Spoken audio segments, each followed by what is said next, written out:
Un échange convivial, décontracté entre hommes de médias.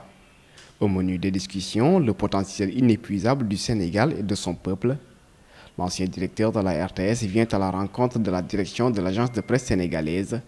Mactar Sylla s'est déplacé express pour témoigner son attachement à ce qui se fait à l'agence de presse sénégalaise.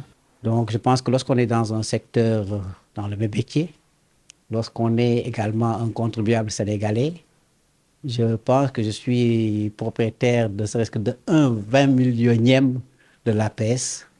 Il est bon, pendant que les gens sont en action, de venir leur témoigner nos encouragements, nos félicitations. L'ancien directeur de la RTS est séduit par la qualité managériale opérée à l'APS et lance un appel pressant à l'endroit des pouvoirs publics. Vous dire de continuer un peu sur cette voie, la voie de la qualité, la voie de l'excellence, la voie de l'objectivité, la voie du professionnalisme. On ne peut reprendre, je pense, rien reprocher aujourd'hui à l'APS en termes de couverture de l'actualité, tant nationale qu'internationale. L'État doit véritablement vous conforter ici dans cette place qui est moderne, qui est accessible et permettre de regrouper l'ensemble des effectifs.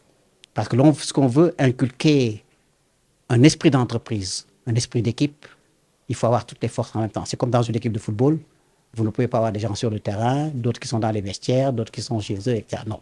Il faut véritablement, je pense, regrouper. Je fais vraiment ce plaidoyer-là pour que vous soyez soutenus, comme l'ensemble du secteur public de l'audiovisuel et des médias.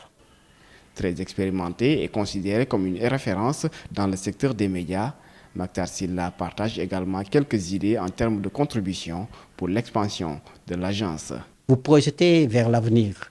Vous projetez vers l'avenir, c'est aujourd'hui aller vers d'autres langues, dans les langues internationales, qui peuvent aujourd'hui, pourquoi pas, des versions des reportages que vous faites en chinois, en turc, en russe, en anglais, en arabe, etc., qui permettront au Sénégal et à d'autres gens qui sont amoureux de notre pays, qui suivent ce qui se fait dans ce pays, qui est suivi aujourd'hui, qui a de la visibilité, d'ajouter et de rajouter à cette visibilité-là et véritablement de le traduire en termes d'investissement, en termes de notoriété et en termes de développement.